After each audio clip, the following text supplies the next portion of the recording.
Hi and good evening, everyone. My name is Albert, and this is Vlogs About Nothing. Thank you very much for taking the time out of your night to join me. I really do appreciate that. I sincerely do. I say it every night. And for the record, if you're new to the channel, I've been doing this for 6 months. Everything, all of my thoughts, everything that happens to me in my life, things that, I forget saying about what's happened to me in my dailies. It all happens right here on YouTube. Only will ever be on YouTube. It's exclusive to this platform. I grew up on YouTube. I'm 37 years old today. And can you imagine that I was listening to music on YouTube back in 2003? You feel me? Like, YouTube has been a part of my life, whether I want to, actually admit the kind of influence and impact it's had on me, which is, I can't tell you. Again, I've been watching this platform, y'all, and some of you guys have been alive. So keep that in mind, right? Like, seriously, when y'all were in Huggies, like, I was, having conversations with my parents at the breakfast table about the young dudes who got YouTube and sold it to Google for $3 billion over 20 years ago. So after inflation, and all those other interesting things that happen in the wide world of imaginary math, they're actually quite wealthy, and in then money compared to now, they're killing it, right? Let's just say they did a whole lot better selling YouTube to Google than Jack Dorsey did, or than Elon Musk did when he bought Twitter from Dorsey. You know what I mean? The complete opposite happened there, right? I mean, only boomers and angry Xers and fascists are going on to the X platform, right? But hey, that's all right. It's his website, and again, no one uses it. So it used to be cool. You remember the days, guys, when Twitter was cool? Like, even when Dorsey was behind closed doors, you feel me? People had jobs. People weren't getting laid off, even if their jobs were meaningless and pointless. I mean, right? Because that's kind of the thing, is mostly all jobs are. And when some rich guy comes in and makes that proclamation and fires 80% of its staff, it's acceptable. But when, we're trying to talk about it in the real sense, when the jobs actually exist, it's unacceptable. I don't know where to go with corporate America on this one. I just know that corporate America is pretty silly, and I want to say this, right? Because of my own particular most recent experience with corporate America, trying to, sell a little bit of my soul for a six-figure salary job. I mean, that's literally what I just did, right? I just did that.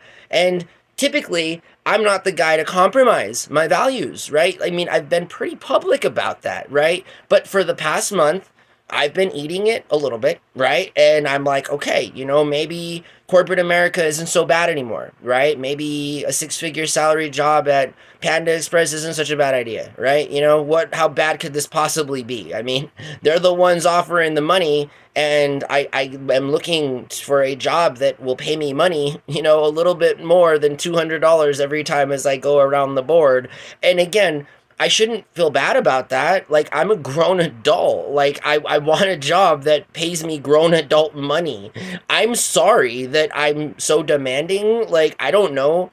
I don't think people should be working anyway if they don't want to work. You know what I mean? Which is why I'm for universal basic income. But check me out, right? Corporate America is lackluster and silly at best. It's only going to get worse when Trump's elected. Corporate America will inevitably crumble, as it seems, because of its inefficient capabilities as it concerns the people that it serves, right? Kind of like an archaic political system that essentially and inevitably is going to go up in flames because it doesn't work for everybody, right? Eventually, singularity is always met. This is a mathematical and scientific principle. However, achieving that singularity, and when it's achieved, what happens after that's kind of up for debate. And I would definitely say that the debate skews to the point of corporate America failing miserably as it concerns its future and its influence on all of our lives. So, for example, delivery services. And listen, I've been the first guy. I have close to 5,000 deliveries on DoorDash on my app to prove that before that, I worked for Postmates. And in between, when Postmates got bought out for Uber Eats, that's what I was doing, right? I mean, so I've delivered food thousands of times in my life.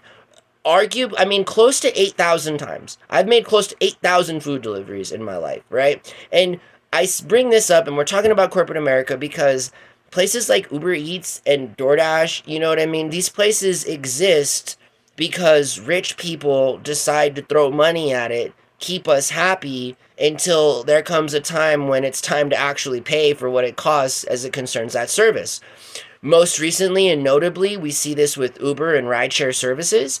We have this exact same conversation. Ubers used to be very friendly when it concerned price. They used to pay their drivers well, all of these things. And as the business model progressed and needed to make money, Uber has then since retracted, and it is a very expensive platform that offers little to no rights to its independent contracted drivers that work relentlessly on an algorithm that many people have reported to be discriminatory in its algorithm, in its nature, by intent and design at best, right? So it's not the laissez-faire kind of, I'm going to hop in my car and make $300 today delivering food, because that's the way it used to be, right? That is the way that it used to be, for the record. And now it's not like that. They have it set, the algorithms are so on point that it doesn't matter what you do in 8 hours or how many deliveries you make in 8 hours.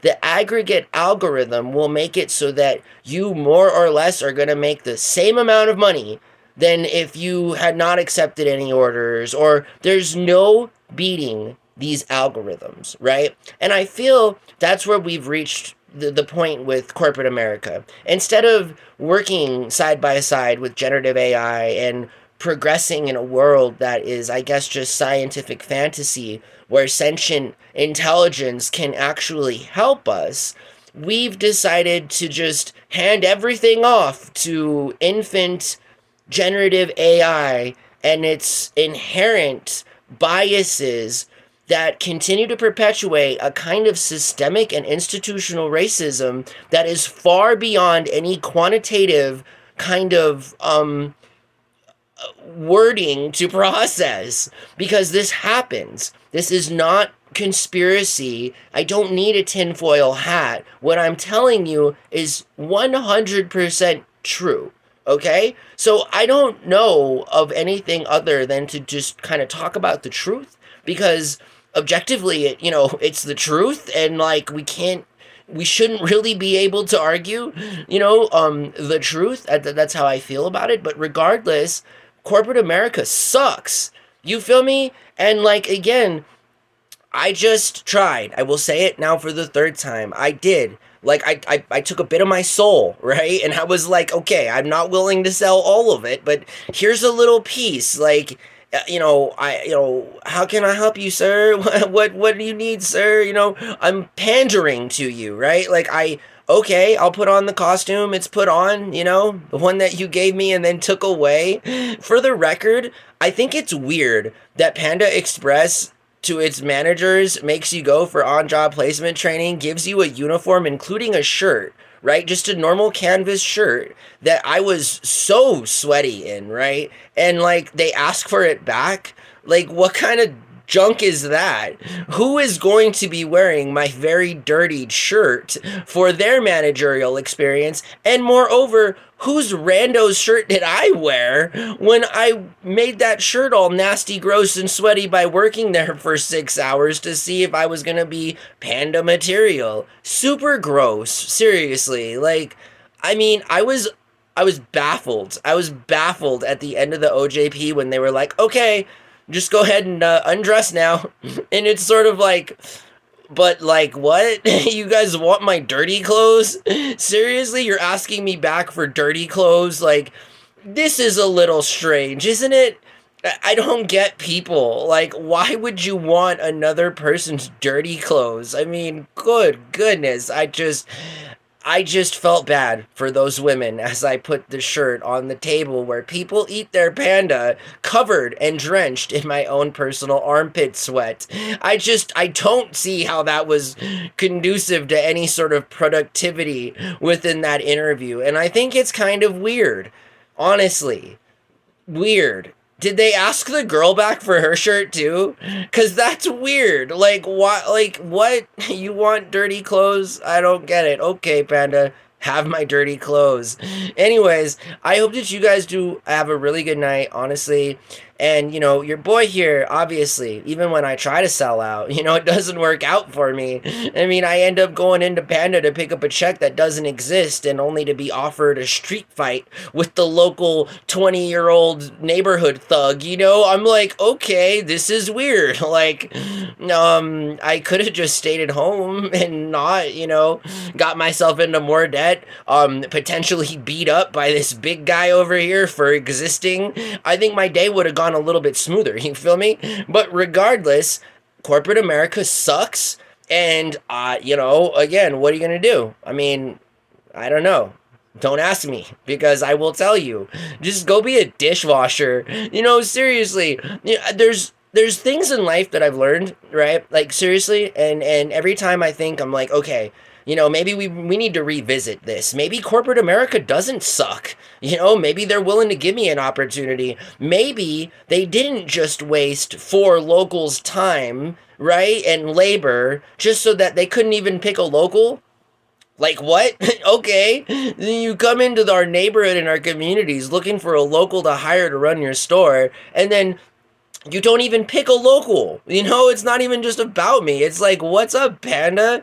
I was saying such good things about you. I thought so much better about you, than I do now. I mean, for a few different reasons. This guy literally wanted to beat me up for no reason, and you're wasting my time and my energy and my life. And there was no check to pick up. And now I got to explain, it's too much. You feel me?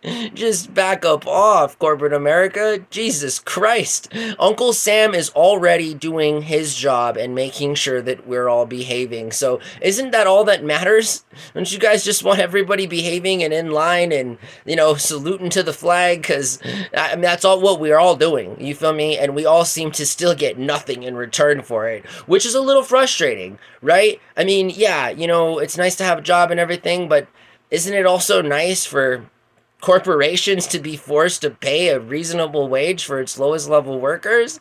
I mean, is it that bad that I, am so anti-corporate America that I'm like trying to be a manager at one of their stores just to avoid having to work for such a low wage that they want me to thank them for? They not only want me to thank them for it, they want me to literally worship the ground they walk on. And I don't even do that in the Roman Catholic Club, you feel me? I know a lot of y'all, I'm sure I say so many things that some people really take to heart, you know what I mean? And that's why I spend a lot of my time also clarifying, and trying to remind everybody that, like, you guys shouldn't, live your life based on other people's experiences. I mean, in a passive kind of a way, it's interesting to see how other people go through things and all of that other stuff, but I mean, don't let me be the judgment and the value of like how you think you need to live your life. You feel me? These are my experiences, and it's my perspective, right? This isn't